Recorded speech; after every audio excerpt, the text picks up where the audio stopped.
In the midst of the Champions League clashes between Bayern and Barcelona, there's the small matter of the Bundesliga. There's the close-run race for direct Champions League qualification and the emotional battle to avoid the drop. Beleaguered Bayern and the man with the mask were looking to restore confidence, but they faced a strong Augsburg side who needed the points against Guardiola's team to keep their own Europa League dreams alive. Mönchengladbach and Leverkusen were both looking to secure third spot and direct qualification for the Champions League as they went head-to-head. And a dramatic relegation six-pointer under the floodlights as Freiburg travelled to Hamburg.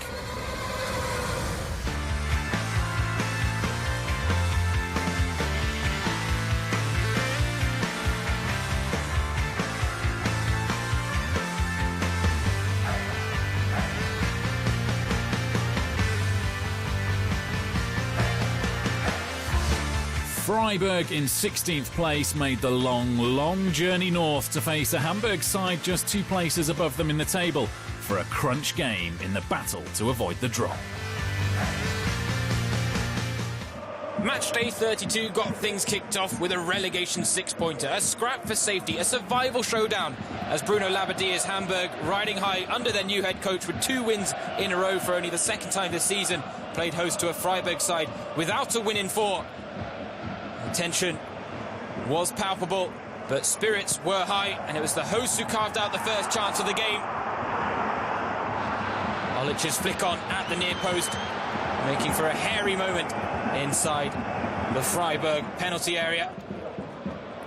However, it was Freiburg who enjoyed the better of the opening exchanges and could have taken the lead themselves in the 18th minute. Derrida with the initial effort, and Klaus on the follow-up, denied by René Adler. Adler with only 1 clean sheet to his name for Hamburg this season. HSV have lost 11 of 14 games with Adler in goal, but a vital save there from the former Germany number 1. Christian Streich pleased with his side performance up until that point.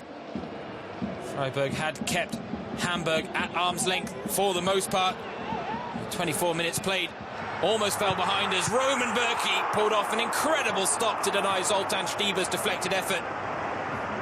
Bürki had made the most saves of regular Bundesliga goalkeepers coming into this encounter. 9 clean sheets this season, and with saves like that, it's not hard to see why.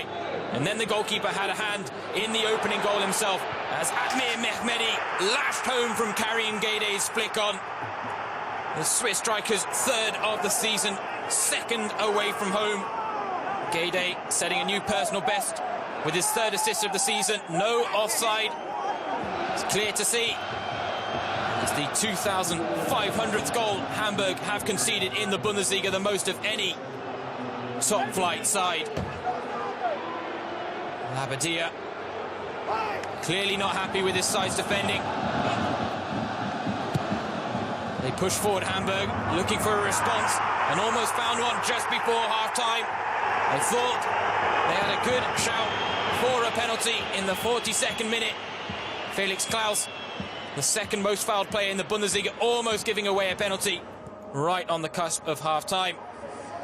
Hamburg could have few complaints with being behind, though, based on their first half performance. It had been 52 games since HSV had won a game after going 1-0 down. And early in the second half, things almost went from bad to worse as Admir Mehmedi twice went close to grabbing his 2nd goal of the evening. René Adler, though, equal to both attempts. Adler really putting in a shift in between the sticks for Hamburg, keeping his side in the game. And he was forced to do so just 6 minutes later in the 55th minute. Felix Klaus failing to make the most of a clear sight of goals. 6 saves in the game for Adler, each of them as vital as the last. But at the other end, Bürki was providing some heroics of his own to keep his side in front, this time denying Marcel Janssen, who had just come off the bench as a second half substitute. Janssen without a goal since match day 20 in the 2-1 win over Hanover. But in truth, Hamburg was struggling to provide the end product. That wasn't an issue for Freiburg. And 79th minute really should have wrapped the game up. Niels Petersen off the bench, scoring a goal every 66 minutes, double the rate of Hamburg in 2014-15, but had his effort blocked by Johan Djuru. Set pieces were providing the biggest threat for Hamburg.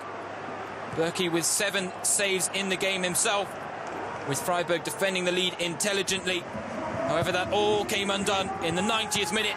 Berkey with another fine save, but Gotcho Kaczar on hand to head home on the rebound. Kaczar scores for the second week running. 2 goals that could prove pivotal in determining Hamburg's fate in the current campaign. Hints of a foul, but referee Knut Kircher allowing the goal to stand. There was one last contentious moment in the game in the 96th minute. Pavel Kumash brought down by Slobodan Rajkovic, but no penalty given, leaving Freiburg without a win in 5 after a hard-fought relegation 6-pointer in which the shares were spoiled. Here's what the players had to say after the game. We finished the game with 5 attackers and we switched to a back 3. And I'm glad the team fought hard for this point and showed a great deal of desire. We're all happy to have scored in the dying stages of the game, but it was really difficult for us today. I desperately wanted to score, and in the end, we did. Freiburg played very well, and we can be happy with the point. We've dropped so many points this season, and we always get back up again. It's a real pleasure to coach this team. The only thing that matters is supporting the players on the pitch, and where else would you get that with all the pressure we're under? I'm privileged to be the coach. We've got a superb coach who does a superb job. The players are 100% behind him. Hamburg go a 3rd game unbeaten under Bruno Labbadia, a remarkable upswing in form. Up next for the relegation-threatened side, an away tie against VfB Stuttgart. Stuttgart knew they only had 3 games left to save their season when they took on Mainz at the Mercedes-Benz Arena, with victory essential if they wanted to keep their hopes of avoiding the drop alive. Daniel Didavi made a surprise start for Stuttgart for the first time since the winter break. Shinji Okazaki, Mainz's leading scorer, was up against his former club. 5 minutes gone, Stuttgart in white and looking confident from the very start.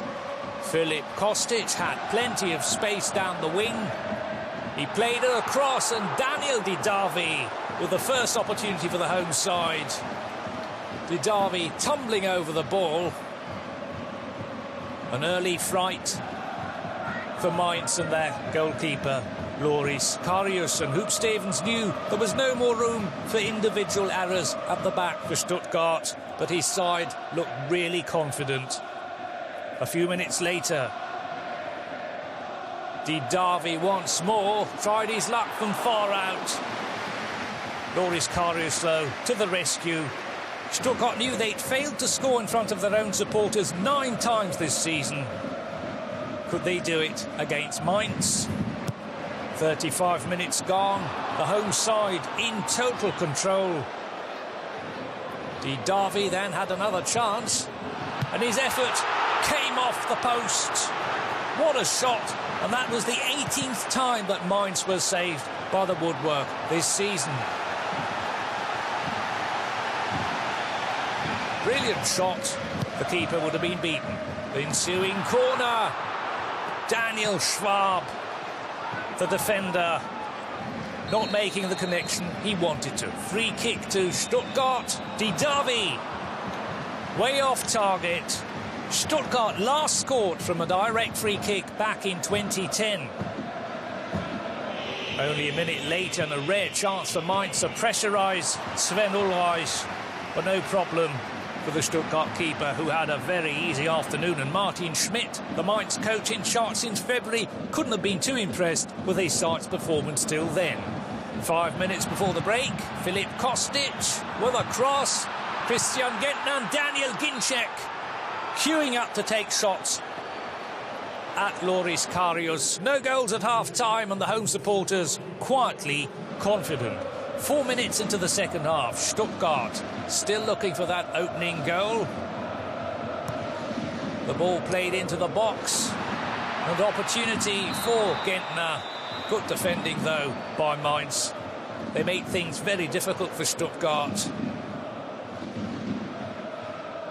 Nico Bungert coming in to thwart the danger. Almost 10 minutes later, Stuttgart stable at the back and able to concentrate on keeping up the pressure up front. The ball played across. Martin Harnik with another opportunity. And Hoop Stevens wondering if his side were ever going to find the back of the net. A few minutes later, and it was the irrepressible Didavi who put Stuttgart in the lead.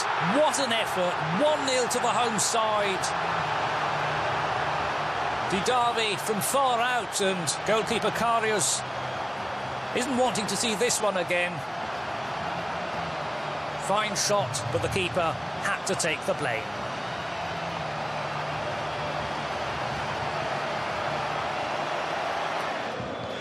Mainz woke up just a little bit after conceding.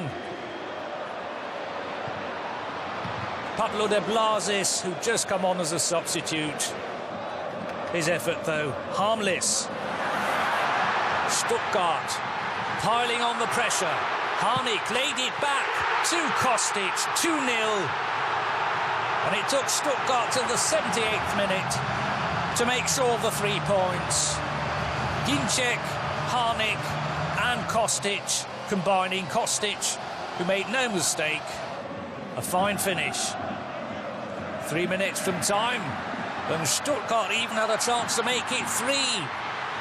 Daniel Ginczek straight at the keeper. Good positioning, though, this time by Karius.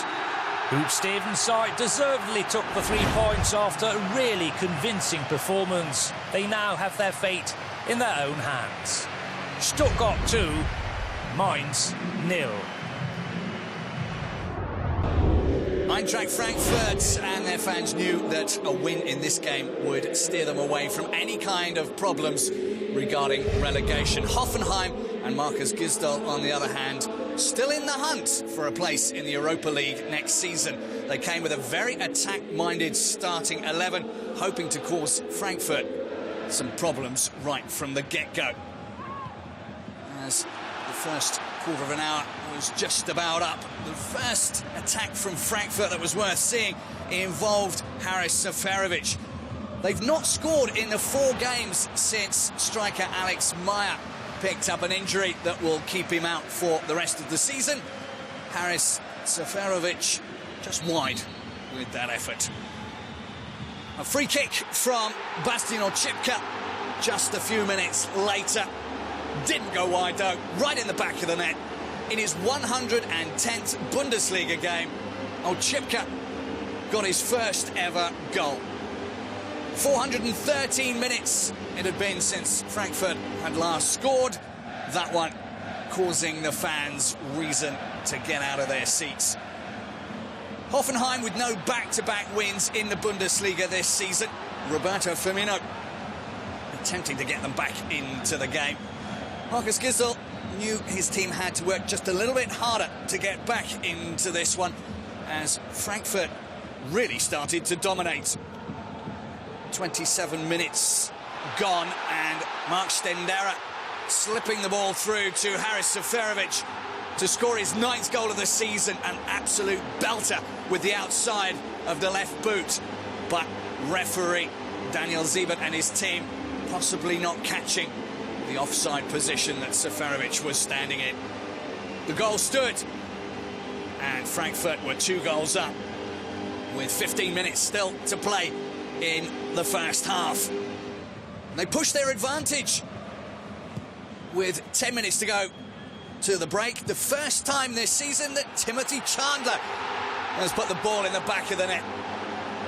He scored 1 goal in all the last 4 seasons, but this one, the first he's ever scored with his head. Hoffenheim have conceded 31 goals before half-time this season, the worst in the league. That could only mean one thing. Marcus Gisdol had to do something, a triple substitution. Tobias Strobel, Tarek El Yanousi and Steven Tsuba all onto the pitch for the second half. Didn't need those three. What they did need was Kevin Folland. The first shot on target. The first shot he'd had in the entire game. In fact, straight past goalkeeper Kevin Trapp to make it 3-1 and put Hoffenheim back in with a chance in this game. Hoffenheim not giving up, as they very much would have liked some points out of this game to help them in their efforts towards the Europa League.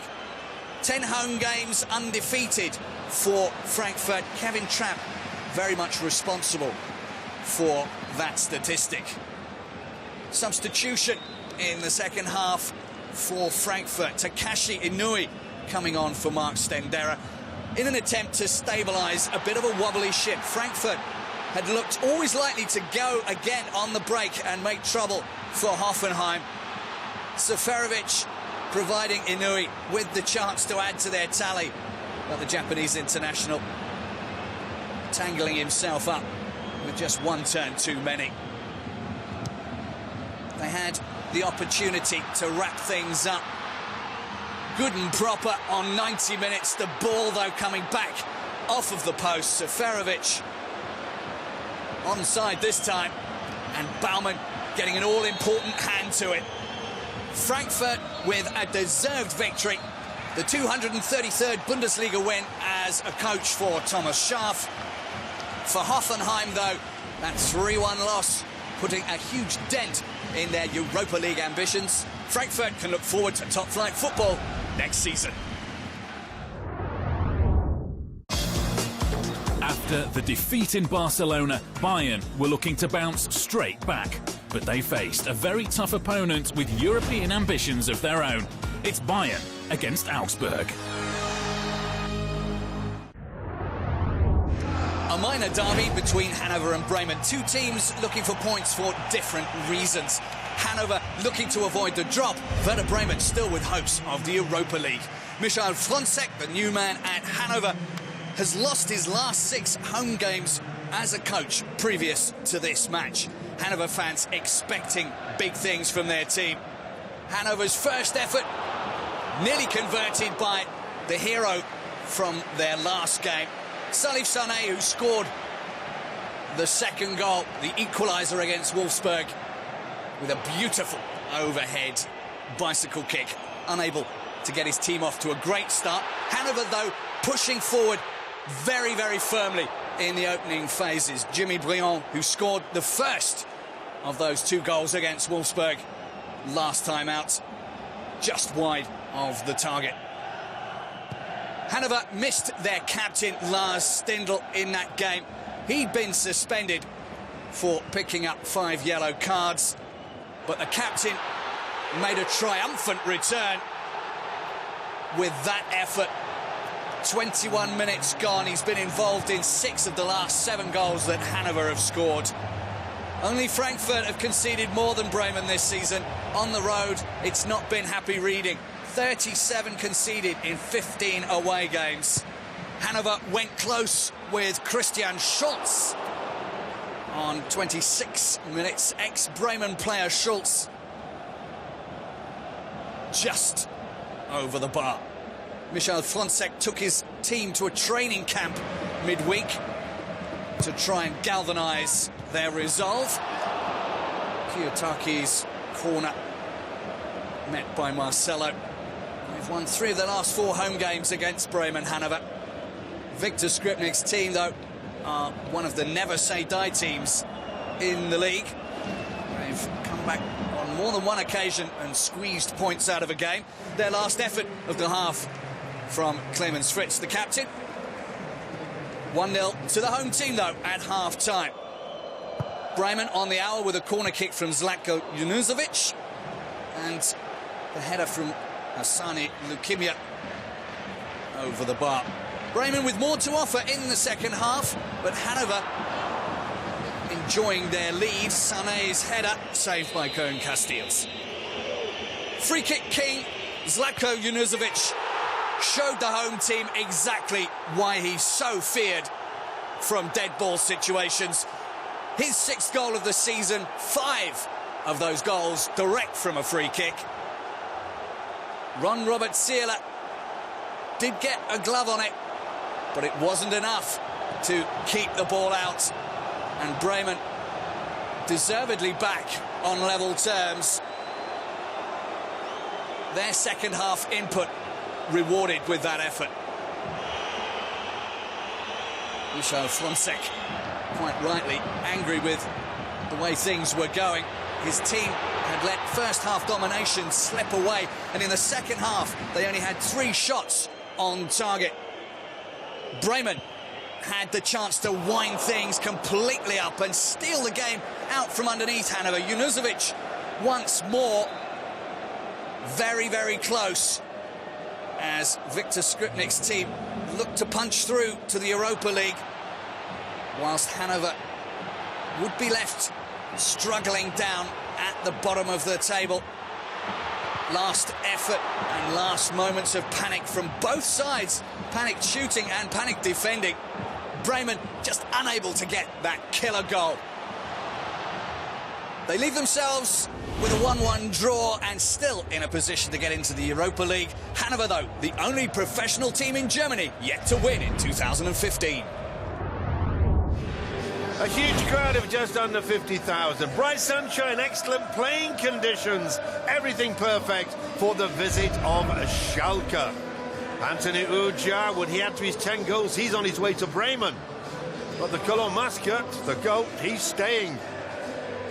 We join the game with just 7 minutes played. Cologne in the light strip. Schalke in their traditional royal blue.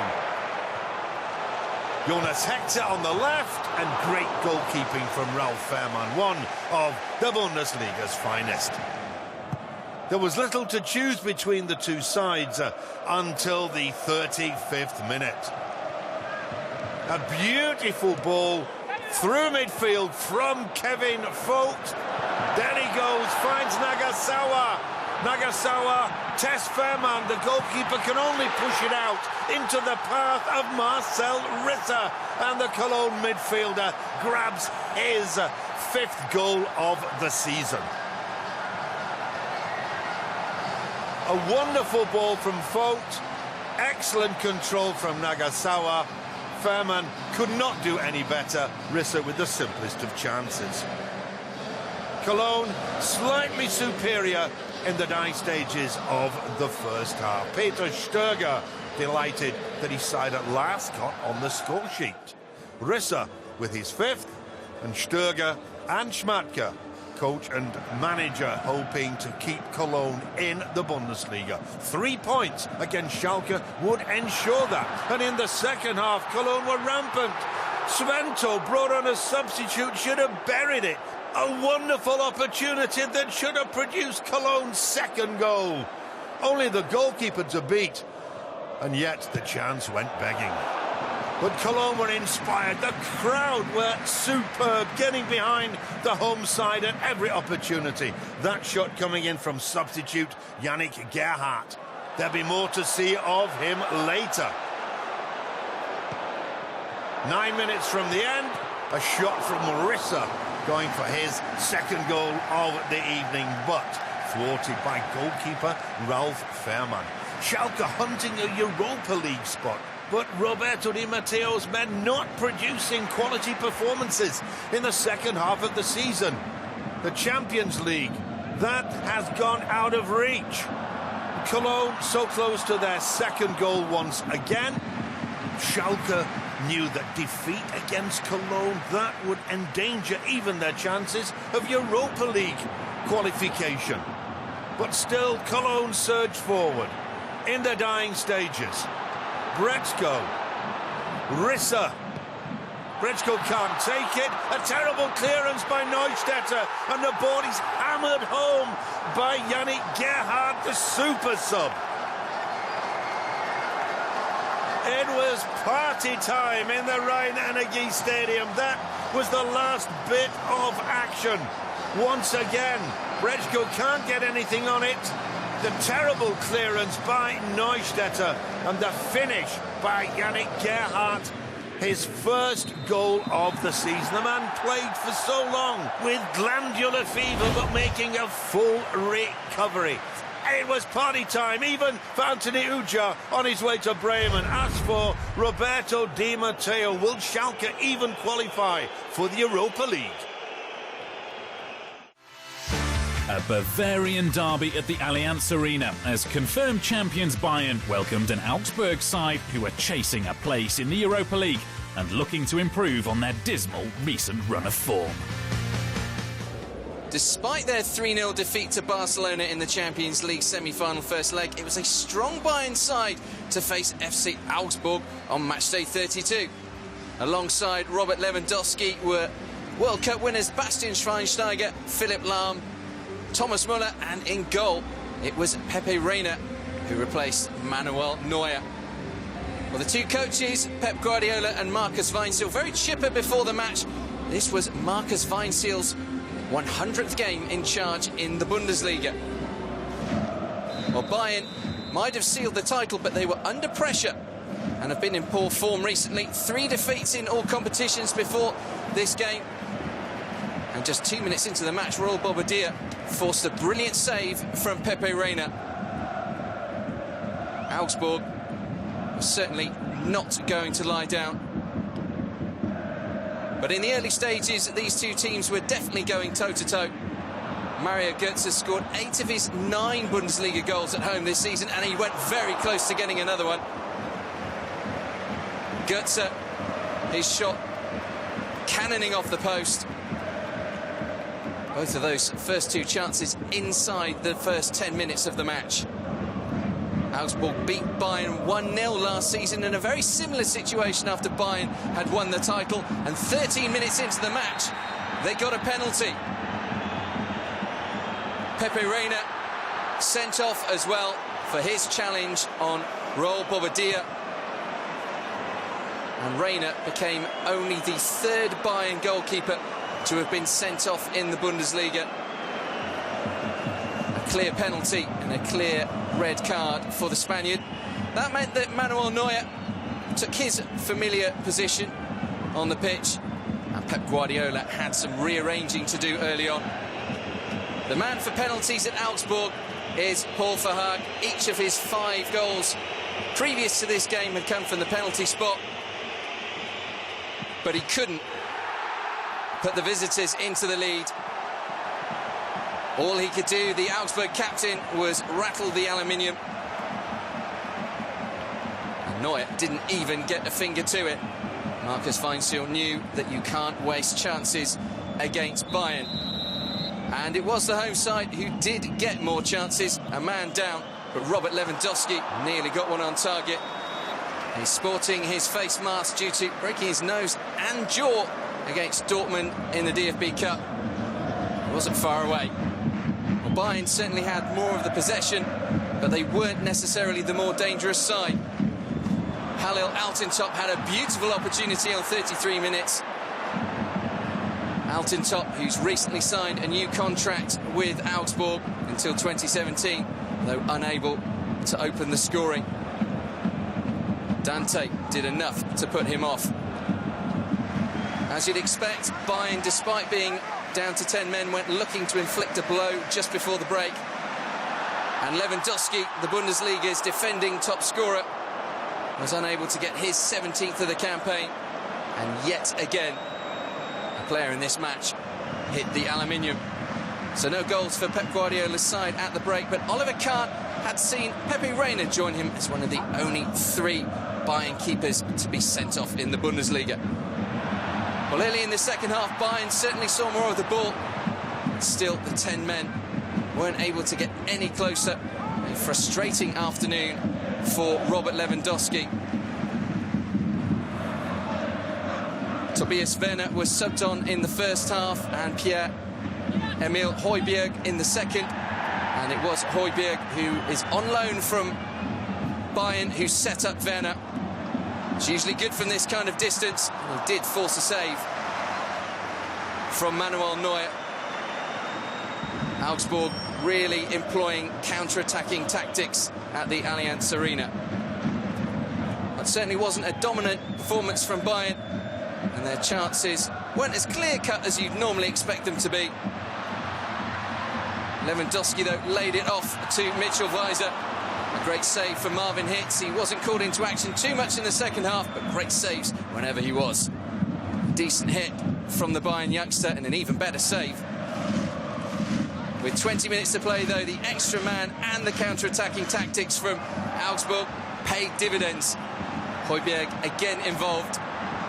His cross to Raul Bobadilla was slotted home perfectly by Bobadilla. 10 for the season for him. And that surely is the best of the lot. Certainly against an opponent like Bayern. Something that Bayern players themselves would be mightily proud of. So Augsburg leading 1-0 again against Pep Guardiola's side for the second season in a row. And Augsburg even brought on the hero from last season, Sascha Mulders, and with 5 minutes remaining, he also had an opportunity to double the advantage. But over the bar from the Augsburg striker, so a famous win for Markus Weinziel on his 100th game in charge in the Bundesliga. A fantastic goal from Raul Bobadilla and a fourth competitive defeat in a row for Pep Guardiola. Plenty to discuss after the match. It's not easy playing with 10 men for 80 minutes, but we still controlled the game nonetheless. We played well. If I have an idea, I'm not afraid of making the decision. And if we win the game, everyone says, the coach is really good. But if we lose, then he has to go.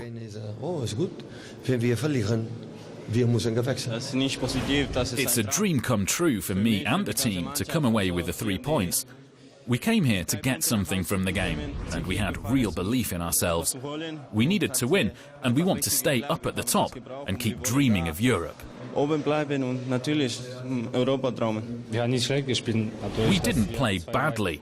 We had 2 or 3 chances that we didn't take, and then Augsburg had 1 chance in the second half and scored. But that's football. It's a shame we didn't win today, but we need to give everything we've got on Tuesday, and we'll fight to the end. So not perfect Champions League preparation for Bayern, but a historic win for their near neighbours from Augsburg. It finished Bayern 0, Augsburg 1.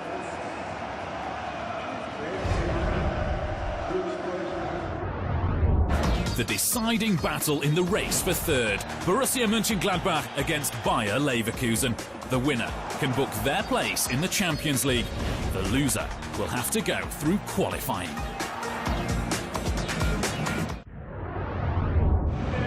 Jurgen Klopp and Paul Dardai, the 2 coaches of Dortmund and Berlin, respectively. Jurgen Klopp, with his second to last home game, seemingly in a good mood before this one kicked off. Dortmund have only won 1 of their last 6 home games against Berlin. They knew that they wanted to send the boss off from this one with a happy memory. And they started in the best form. The corner taken by Henrik Mkhitaryan. Neven Subotic, completely unmarked, able to score his second goal of the season. And a big smile on the face of his coach. Henrik Mkhitaryan involved in 4 of the last 7 Bundesliga goals that Dortmund have scored. No chance for Thomas Kraft in the Berlin goal. Quarter of an hour on the clock. Hertha failing to win any of their last 4 games for the first time under Paul Dardai. Mkhitaryan could have added to their misery after being set up by Pierre-Emerick Aubameyang. Another chance for Dortmund fell courtesy of the Gabon striker. That one blocked by Thomas Kraft. Half an hour gone. The corner from Mkhitaryan as always. The header from Sebastian Kehl, who retires at the end of this season. as the break approached. Hertha had one of their very rare forays in the direction of the Dortmund goal. Shelbred forcing the save from Mitch Langerak, in for Roman Weidenfeller. Another chance before the half-time whistle. Valentin Stocker over the crossbar. Fewer shots in the league, Berlin. Al Dardai very aware of that fact. Stocker scored last time out against Gladbach. Not able to keep his shot down on that occasion. Neven Subotic and his goal separating the two teams. 8 shots to 1 in favour of Dortmund in the first half. They came out in the second with exactly the same intention. First goal of the season and first of his Bundesliga career fell to Eric Durm just 76 seconds after the restart.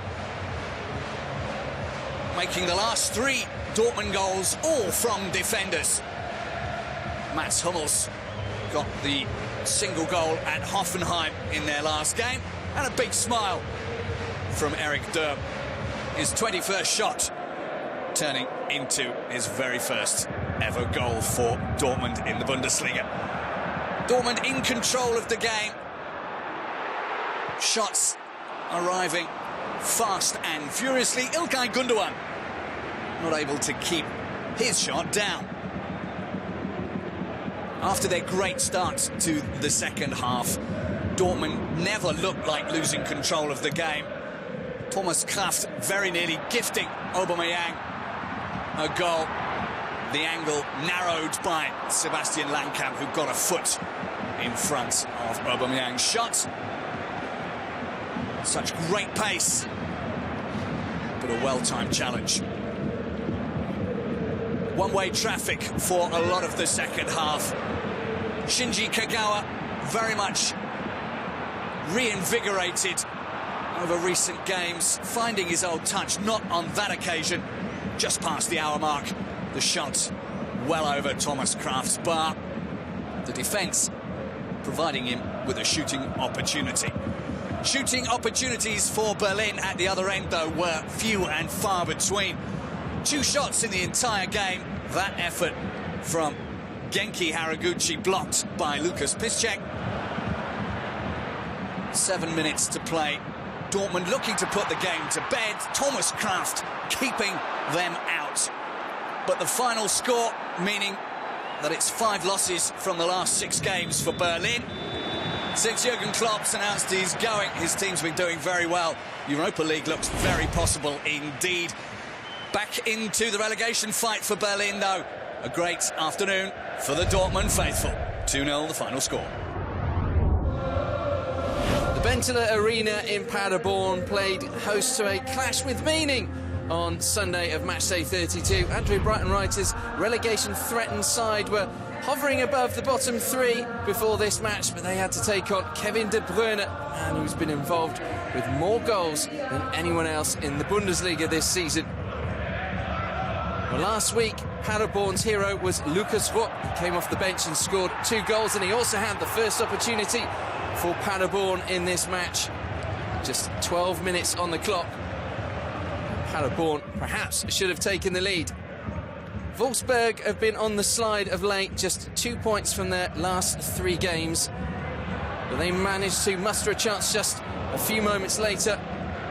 Ivan Perisic, the effort from distance. It wasn't exactly convincing stuff from Wolfsburg early on, but from their first corner, they did get the opening goal. Tim Klose with his first of the campaign. There was more than a little discussion between referee Marcus Schmidt and his assistant, but it was adjudged that Luis Gustavo was not interfering with play. The goal stood. Wolfsburg were a goal ahead. And less than 10 minutes later, they doubled their advantage. It was real efficiency from Wolfsburg. Bas Dost, the recipient of Ivan Perisic's cross. And that was his 15th of the campaign, and it was going from bad to worse for Andre Breitenreiter. the Dutch striker will probably not score an easier goal this season. And that was the kind of response that Dieter Hecking was looking for his side after a string of poor performances and results. Wolfsburg were the more clinical side in the first half, but Paderborn did have chances. The best of them perhaps fell to Moritz Stoppelkamp, just wide of the target at half-time. Plenty to think about for Andre Breitenreiter. Looking on from the stands, Hans-Joachim Watzke, the CEO of Borussia Dortmund, who take on Wolfsburg next weekend. At the break, Andre Breitenreiter brought on Suleiman Koch to stir things up, and stir things up he did.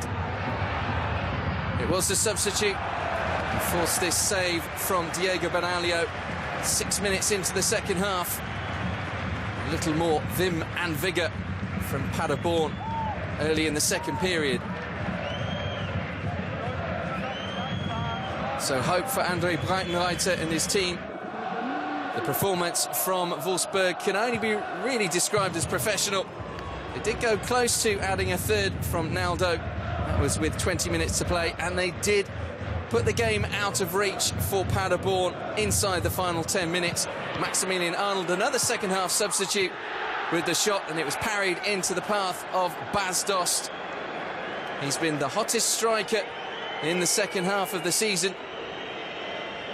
And that was goal number 14 since the winter break for Bas Dost, and also his third in 2 games. Paderborn did manage to muster a consolation in time added on, and it was with pretty much the last kick of the game, Lucas Rupp, who scored 2 last weekend. Got another, it was a beauty, but it was too little, too late. So 3-1 the final score to Wolfsburg. Paderborn have 2 games to save their skins, while Wolfsburg strengthen their grip on second place.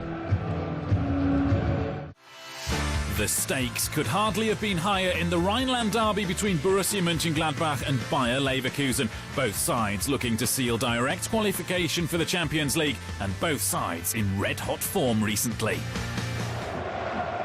Perfect conditions and a massive crowd of nearly 54,000 in the Borussia Park in Mönchengladbach for the visit of Bayer Leverkusen. Gladbach third in the table, Leverkusen fourth. Christoph Kramer will go back to Leverkusen at the end of this season. Good news for Roger Schmidt, who's having a fantastic first season in charge of Leverkusen. We join the game with 15 minutes played. Leverkusen in the red. Wendell trying to weave his way into the penalty area. Brandt on the left, but Sommer at the second attempt making sure of the save.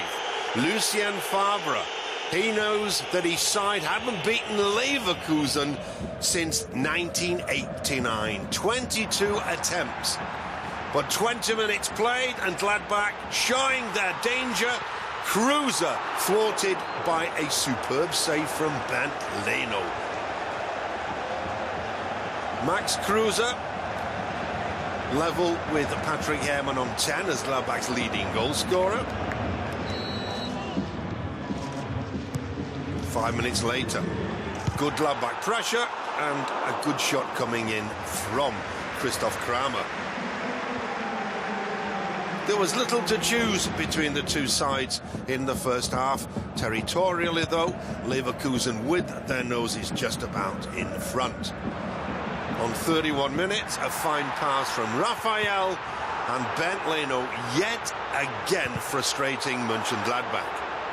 Patrick Herrmann should have done better from close in.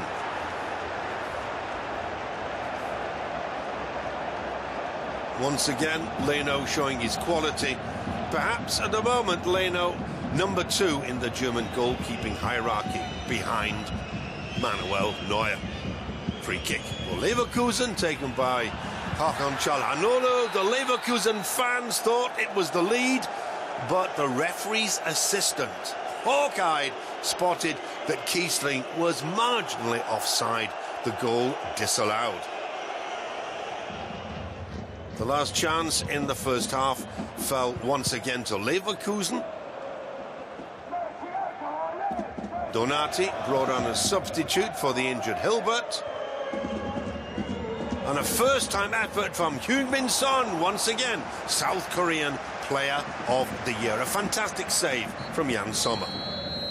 At half-time, Patrick Herrmann shaking his head. He thinks he should have scored, and those two youngsters probably reckon he should have. But it was still 0-0 until 5 minutes into the second half. Herrmann, Kruse, 1-0 to Mönchengladbach. For once, the Leverkusen defence was caught napping. Wendell was not aware that Patrick Herrmann had so much space on the right. The free kick quickly taken. Kruse sprinting into the box past Donati.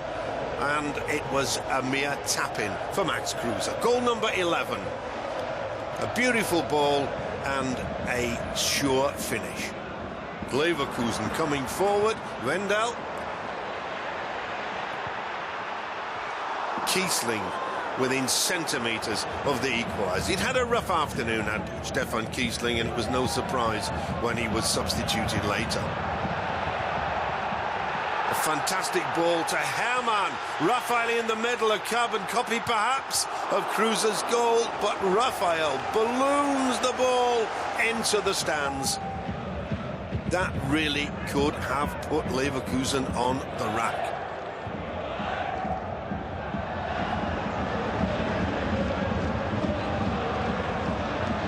Reinhardt to Son. Son trying to engineer a shot. Julian Brandt, and with Reinhardt prepared to tap the ball in, it was magnificent defence from Julian Korb.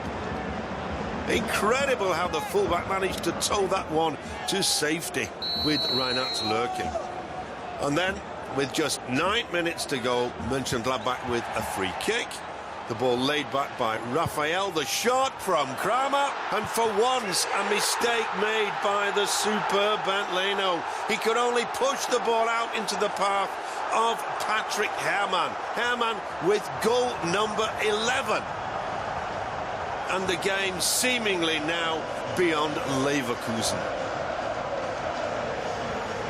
Delight amongst the Gladbach fans. The sun was out. It seemed a perfect afternoon. It was to get even more perfect. 2 minutes from the end. Kruse. Traore on the right. He'd scored the winner in Berlin a week previously from a similar position, and the result against Leverkusen was exactly the same. Traore with Gladbach's third goal. Little to choose between the two sides in the first half, but in the second, Mönchengladbach really turned up the music. 3-0. What an emphatic victory. Mönchengladbach now putting 5 points between them and Leverkusen and making sure of that third place in the table. We went looking for reactions. The free kick came in from the left, then someone had a shot. I was lurking because you often get a rebound when the keeper makes a save. You need that nose for goal if you're an attacker because the ball can pop up, and that was the case today. I don't know any player would like to sit on the bench. It's normal. It's obvious that as a football player we want to play games. People say when someone comes from the bench then you have to make the difference. And then I got a situation that I like to have in a game. And I try my chance, and then it was a goal again. And when I score, it's good for me also. It's always a dangerous situation being a goal down against Borussia Mönchengladbach as you push for an equaliser, and they're a great counter-attacking side who just wait to exploit any mistake. They did that intelligently today, for the opening goal as well, but that's the way it is. We've had a great second half of the season. We still have a mathematical chance of catching them, although we have to be realistic. But we'll see what happens next week. That 3-0 scoreline was Mönchengladbach's 9th home win in a row and their 6th clean sheet. Who knows? Can they even pit Wolfsburg and finish runners-up?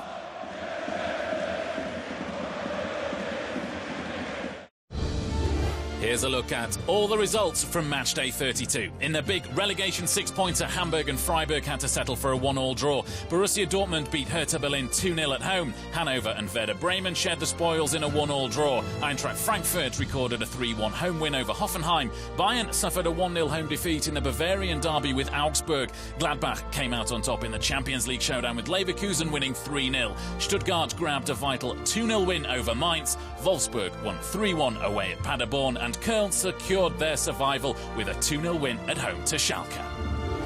In the table, Bayern, of course, already confirmed as champions. Wolfsburg have now secured Champions League football and the signature of Max Kruse from third-placed Gladbach, who increased their lead over Leverkusen in fourth. Augsburg took a giant leap towards the Europa League, and the race for the final positions is really hotting up with Schalke, Dortmund, Bremen and Hoffenheim all in the running. At the bottom, the battle to avoid the drop is closer than ever, with 6 teams now fighting it out after Hertha's defeat drew them back into the mire. Stuttgart remain bottom despite their victory, but are now just 2 points behind Hamburg in 14th, with Freiburg, Hanover and Paderborn all sandwiched in between them. Matchday 33 sees all the games kick off at the same time. Wolfsburg take on Borussia Dortmund, Werder Bremen welcome Borussia Mönchengladbach. It's Bayer Leverkusen against Hoffenheim, and Augsburg take on Hanover. Hertha Berlin are at home to Eintracht Frankfurt, and the big relegation clash is between Stuttgart and Hamburg. Mainz face Köln, Freiburg welcome Bayern München, and Schalke take on Paderborn. That's all we have time for this week. Thanks for watching, and we'll leave you with the best of the action from matchday 32. Kruse, and it's in the net. The deadlock has been broken. Olic with the header, great save by Berkey. Kachar puts it into the back of the net, and there's no foul given on Freiburg's goalkeeper.